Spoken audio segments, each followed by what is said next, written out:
जिस तरह से हम पेट्रोलियम मसनूआत का जिक्र कर रहे थे और फिर अब बिजली का भी जिक्र कर लें तो उस हवाले से भी गरीब के लिए तो 2 वक्त की रोटी खाना भी हमजा मुश्किल हो गया। जिस तरह से हम देख रहे हैं कि महंगाई क्योंकि बहुत ज़्यादा बढ़ गई है और ख़ासतौर पर पेट्रोल की प्राइसेस जिस तरह से इंक्रीज़ हुई हैं उस हवाले से यूटिलिटी एग्जैक्टली वहाँ पर भी तो महंगाई का तूफान एक चल पड़ा है। नोटिफिकेशन जो जारी किया गया जी उसके मुताबिक यूटिलिटी स्टोर्स पर मुतअद्दिद अशिया ज़रूरिया के दाम बढ़ा दिए गए। अच्छा, मुख्तलिफ ब्रांड्स के जो अगर घी की हम बात करें तो 15 से 49 रुपये फ़ी किलो तक महंगा कर दिया गया है और कुकिंग ऑयल की बात करें तो उसकी कीमत में भी 14 से 110 रुपये फ़ी लीटर इजाफा हो गया है।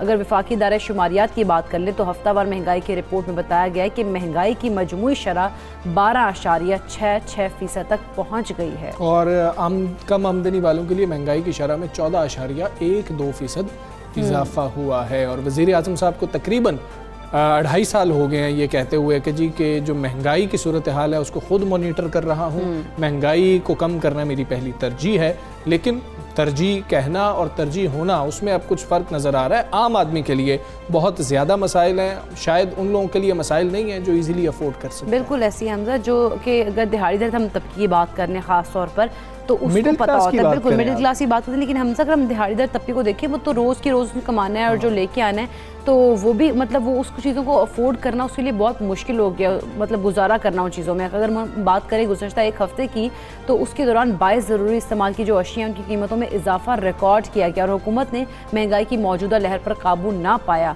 तो इससे अवाम जो है वो बहुत ज़्यादा गुस्से में आ सकती है और हुकूमत को उनके गैज़ो गज़ब का सामना करना पड़ सकता है। अच्छा, फिर भी अवामी नुमाइंदे हैं, आपने हल्कों में जाना होता है, इन चीज़ों को देखना बहुत ज़्यादा ज़रूरी है। अच्छा, जहाँ तक वफाक की बात है, जो ये पॉलिसीज़ हैं उनका तो हम जिक्र करते ही रहते हैं। दूसरा सूबाई मामला देख लें तो वो भी सुबहान अल्लाह अलग ही चल रहे हैं। कोई प्राइस कंट्रोल कमेटीज़ कहीं काम कर रही, वहाँ पर भी कुछ नहीं हो रहा। अब पेट्रोल की मौजूद है, बिल्कुल ऐसे ही है, मतलब कि हर तरफ हम देखें। अब आटे की बात कर लें तो सिंध के अंदर जो आटे की सूरत हाल है वो भी आपके सामने है। मतलब हर हुकूमत, सूबाई हुकूमत की बात कर लें, वफाकी हुकूमत की बात कर लें, कहीं से अवाम को रिलीफ मिलता हुआ नज़र नहीं आ रहा है। अगर अशारियों की बात करें कि जी कि अशारिये है तो वो फिर बताए जाते हैं कि जी कि ये भी बेहतरी हो रही है, वो भी बेहतरी हो रही है, हमारा किचन जो है वो तो बेहतर नहीं हो रहा। आम आदमी का सवाल ये। और पेट्रोल के भी जो आज सूरत हाल है, बिल्कुल आज जो सूरत हाल है उस हवाले से पेट्रोल की इस तरह से कीमतें मुसलसल इजाफा होता जा रहा है उनमें और अवाम जो है वो चिल्ला उठे हैं कीमतों को सुनकर के। भाई आए दिन हम देख रहे हैं कि बढ़ती जा रही हैं। हुकूमत रिलीफ देने की बजाय उन पर आए दिन महंगाई के बम गिरा देती है। हमने मुख्तलिफ शहरों से लोगों की जो राय है, लोगों के जज्बात हैं वो हमने सुनने की कोशिश की है और हमने रिकॉर्ड भी किया। हम अपने आपको वो दिखा देते हैं। पाकिस्तान में ये हाल होगा हमने कभी सोचा भी नहीं था। दिन पे दिन महंगाई, हर चीज़ महंगी हो रही है। पेट्रोल की वजह से हर चीज़ महंगी होती है। इस हुकूमत का काम नहीं, सिर्फ पिछली हुकूमत का काम है, क्योंकि महंगाई करके वो गए। बहुत महंगाई हो गई है, गरीब के से काम चढ़ गया है, ऊपर हो गया है। अब तेल ढलवाने के काबिल ही नहीं रहा कोई भी। पेट्रोल महंगा हो गया है, हमारी सवारी नहीं है, गरीब बंदे हम कहाँ जाएं? मुझे तो ये लग रहा है कि बैलगाड़ी और गधा गाड़ी का दौर वापस आने वाला है। लोगों को बाइकें और अपनी जो गाड़ियाँ वगैरह छोड़ के साइकिल खरीद लेनी चाहिए। पेट्रोल महंगा करेंगे तो खुर्दनोश की अशिया जो है वो महंगी हो जाएंगी। इतनी सैलरी नहीं है जो जितना इसने खर्चा कर दिया है। दालें महंगी, आटा महंगा, पेट्रोल महंगा, सब कुछ इसने झूठे वादे किए हैं। अवामी राय जो है वो उनकी क्या थी, उन्होंने क्या उनके जज्बात थे, वो हमने आपको सुनाए। हम इसी पर बात करेंगे। माहिर तवानाई उमूर अरशद अब्बासी साहब हमारे साथ मौजूद हैं। अस्सलाम वालेकुम, गुड मॉर्निंग। अरशद अब्बासी साहब, आलमी मार्केट की अगर बात करें तो पेट्रोल की बढ़ती कीमतों और उसका जो पाकिस्तानी मईशत पर असर है वो हम सबके सामने, आपके सामने भी है। क्या ये ट्रेंड मुस्तकबिल में भी जारी रहेगा? देखिए, आलमी मार्केट में प्राइस बढ़ेगी और जो एक्सपेक्ट किया जा रहा है कि तकरीबन ये शायद $120 तक जाए। असल सवाल आप उस बंदे से कर रहे हैं जिसने 2018 में पाकिस्तान के top oil and gas experts को मिला के एक strategy paper with milestone government को बना के दिया है कि देखिए ये दुनिया में ये काम होगा, पेट्रोल की प्राइस ऊपर जाएंगी, एलएनजी की प्राइस भी ऊपर जाएंगी, नीचे जाएंगी, आपकी फ्लक्चुएशन होगी, आपकी एनर्जी सिक्योरिटी में एट रिस्क है। तो आप सबसे पहले ये करें कि पाकिस्तान में अभी ऑयल एंड गैस का इतना पोटेंशियल है कि हम 5 साल में खुद कफील हो सकते हैं। बल्कि मैं तो ये कहूँगा कि उसमें एक ले डाउन किया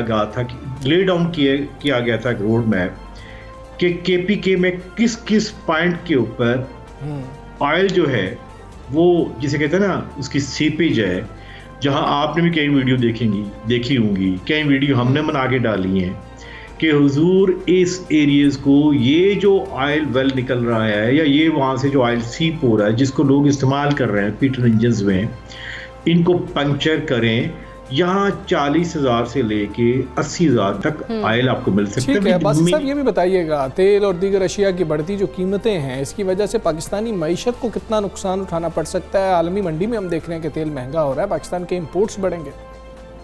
जब आपकी एनर्जी यानी ऑयल एंड गैस वो महंगा है, बिजली आपने फिर 2 रुपये यूनिट महंगी कर दी है, जिसके ऊपर मेरे ख्याल में मैंने एक हफ्ता पहले एक स्ट्रेटजी पेपर बना के एक भेजा था कि देखें हमें ये बिजली की कीमतें नहीं बढ़ानी चाहिए। वो इसलिए कि हम इसको मैनेज कर सकते हैं। मैं अभी वो उसको डिस्क्लोज नहीं करना चाहता क्योंकि वो रेलिवेंट क्वार्टर तक बात पहुंच गई, पता नहीं कब इस पर अमल करेंगे।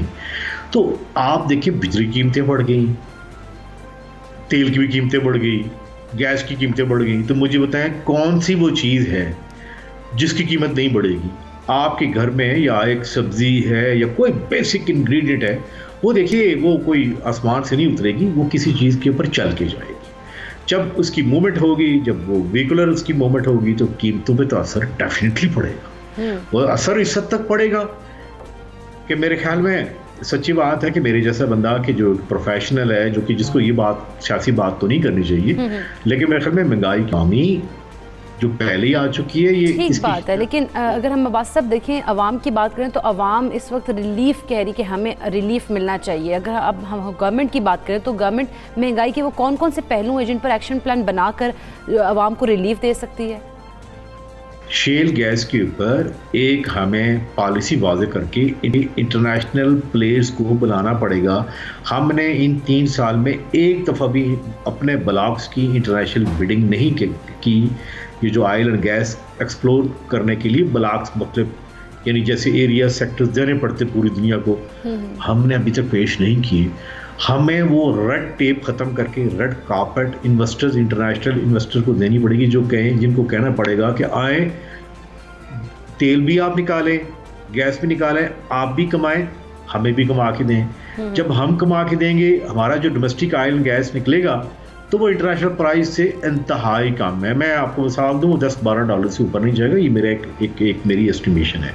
ये मैक्सिमम $20 ठीक है भाई साहब, आगे बस सर पर ही है। अभी से हम देख रहे हैं गैस लोड मैनेजमेंट हो रही है, हमारी इंडस्ट्री भी मुतासिर होने का खदशा है, और हुकूमत अभी से क्या कुछ इकदाम उठा सकती है कि मुमकिन जो बहरान है उससे बच सके हम? हो सकता है कि जो गैस पावर सेक्टर में जा रही है वो आप तकरीबन 90% डोमेस्टिक सेक्टर को दे सकते हैं, इंडस्ट्री को दे सकते हैं। पावर सेक्टर सर्दियों में देखें आपकी 12 या 13 या 14,000 मैक्सिमम इतनी आपकी डिमांड होती है। वो आप कोल, न्यूक्लियर और रिन्यूएबल से पूरी कर सकते हैं। अभी तो मेरा ख्याल है कि अगले महीने नवंबर में आना चाहिए किनोप 1100 मेगावाट कराची में, यानी एक हमारे पास एक और एडिशन हो जाएगी। और कोल पावर प्लांट्स को हम ऑप्टिमाइज़ करें, जैसे मुझे पता है डिटेल चली जाएगी थोड़ी टेक्निकल कि हब कोल पावर प्लांट देखिए वो 20% कैपेसिटी पे चल रहा है, अंडर यूटिलाइजेशन है। ठीक है, आपके कोल पावर प्लांट ही अंडर यूटिलाइज चल रहे हैं। जब हम इनको फुल यूटिलाइज करेंगे, फुल कैपेसिटी पे चलाएंगे, अगर अक्लमंदी किसी ने की। लेकिन मैं आपके चैनल के जरिए एक बात कहूँगा जी, मेरे ख्याल में एक बड़ा सीरियस एलिमेंट है। वो क्या कर रहा है? हमारी इस एनर्जी सिक्योरिटी, फूड सिक्योरिटी और वाटर सिक्योरिटी को सबटाज कर रहा है। ये एलिमेंट हमारे उन इदारों को देखने चाहिए, ऐसे एक्टर कौन कौन से हैं। ठीक, अब्बास साहब अगर हम देखें तो पाकिस्तान में बड़ा पोटेंशियल है। विंड एनर्जी को देख लें, सोलर को देख लें या हाइड्रो एनर्जी को देख लें, तो क्या वजह है कि रियासी इदारे मुतबादिल एनर्जी के ज़राए पर काम करने से गुरेज़ा हैं? पाकिस्तान में हाइड्रो पावर जैसे सर्दियों में ये वाटर फ्लो कम हो जाता है, इसी तरह इसी आज जिससे आपने बात कर रहे हैं, ये 2012 में पूरी स्टडी करके दी कि जैसे जैसे सर्दियों में दरियाओं में हमारे फ्लो कम हो जाता है, उसी तरह सर्दियों में विंड की स्पीड हमारे यहाँ कम हो जाती है और विंड से एनर्जी कम बनती है। लेकिन इनसे ये दुनिया में किसी जगह पे ऐसा नहीं हुआ कि रिन्यूएबल के ऊपर पूरा डिपेंडेंट किया जाए। ठीक है, देखिए ये थोड़ी टेक्निकल बात आ जाएगी। अभी आपके यहाँ कहीं लोड बढ़ जाता है, या पीक लोड है जैसे सुबह या शाम को, वहाँ आपको थर्मल लोड जो ये जो फॉसल फ्यूल बेस्ड है, चाहे ऑयल है या चाहे कोल है या गैस है, वो आपको लाने पड़ते हैं। अभी तक दुनिया में कोई ऐसा मुल्क नहीं जहाँ पे 100% रिन्यूएबल है। आपके पास अभी कोल है और फिर द न्यूक्लियर, इनके साथ यू कैन मैनेज। मैंने आपसे पहले कहा ना, मैनेज कर सकते हैं, लेकिन ये कौन करेगा? अदर साहब करेंगे या फवाद चौधरी साहब करेंगे? ठीक है अरशद भाई साहब, मतलब कि दरामदात के बढ़ते बिल की बात करें, उसकी पोजीशन भी, उसका मसला भी आपके सामने ही है। मौजूदा हुकूमत क्या हंगामी बुनियादों पर इकदाम उठाए? आप क्या सजेस्ट करते हैं कि ये तबानाई का बहरान भी साथ ही काबू पाया जा सके? देखिए, मुझे याद पड़ता है कि 2017 में इन्वेस्टर कॉन्फ्रेंस कराई थी इमरान खान साहब ने, KP की गवर्नमेंट ने, और मैं, इमरान खान साहब चीफ गेस्ट थे और मैं उसको चेयर कर रहा था। और लेकिन इससे पहले 6 महीने हमने मेहनत की कि पाकिस्तान में एक्सपोर्ट्स क्या क्या हो सकती है। और आपके प्रोग्राम में आज फर्स्ट टाइम आपने मुझे मजबूर किया बताने को कि उसमें तकरीबन 12 डिफरेंट एम्बेसडर्स आए थे, और हमने इमरान साहब की गोश गुजार किया कि देखिए इमरान खान साहब, $70 बिलियन की मार्केट है मार्बल की, आपके पास 1200 वैरायटी हैं, आप $10 बिलियन तक मार्बल की, स्टोन्स की एक्सपोर्ट लेके जा सकते हैं। ये कोई इतनी बड़ी रॉकेट साइंस नहीं है। इंडिया के पास 14 वैरायटी हैं और वो $4 बिलियन तक वो एक्सपोर्ट करोगे। ठीक है, 3 साल इनको हो गए हैं। ये खाली एक बात पे लगे, टेक्सटाइल या फिर रॉ मटेरियल चावल है। आज भी अगर इनमें विल है तो ये कंसंट्रेट करें वो चीज़ें जहाँ पे ये ठीक है। अरशद भाई साहब, बहुत शुक्रिया आपका। सुबह सवेरे पाकिस्तान से आप बात कर रहे थे और गुफ्तगू कर रहे थे जो मौजूदा बहरान का सामना है, ख़दशा भी है। अब हमें सर्दियाँ आ रही हैं, आज ही लोग देखें तो शिकायत कर रहे हैं, ख़ासतौर पे इस्लामाबाद की बात करें तो बहुत ज़्यादा शिकायत आ रही थी कि वहाँ पर गैस प्रेशर अभी ही बहुत ज़्यादा कम हो चुका है। तो ये सूरत हाल है। हम खैर कोशिश करते हैं कि थोड़ा सा इन चीज़ों से साइड पर होकर गवादर चलें, थोड़ा सा माइंड को रिलैक्स करें। ये मतलब महंगाई, पेट्रोल प्राइसेस, एनर्जी का मतलब गैस का बहरान, इनसे साइड पर हो, बिजली की कीमतें बढ़ गई, गवादर चलते हैं, गवादर ले चलते हैं। वहाँ पर जीप रैली, वहाँ पर बिल्कुल ऑफ रोड जीप रैली के जो है वो स्टॉक कैटेगरी के मुकाबलों का आगाज़ हो गया और 40 से ज़ायद खतरों के खिलाड़ी जो हैं वो 240 किलोमीटर पर मुक़ीद ख़तरनाक ट्रैक पर रेसर मुकाबले में हिस्सा भी लेंगे। तो सदाकत बलोच वहाँ पर मौजूद है, उनसे जानते हैं इस मुकाबले के बारे में। जी सदाकत, बताइएगा।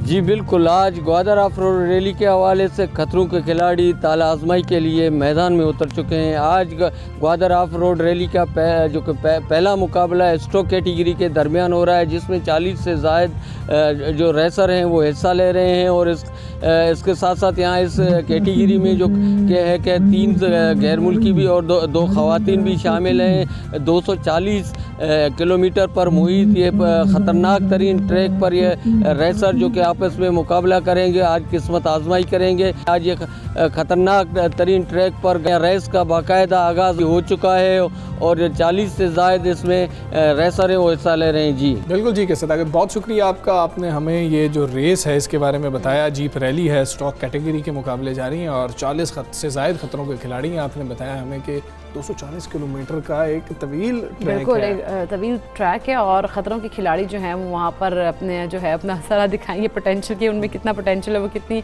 अच्छे तरीके से जो है इस रेस में जो है वो जीत सकते हैं। अब रिजल्ट्स तो बाद में पता लगेंगे। खैर हमें यहाँ पे ब्रेक लेनी है, वापस आते हैं एक ब्रेक के बाद। Stay with us.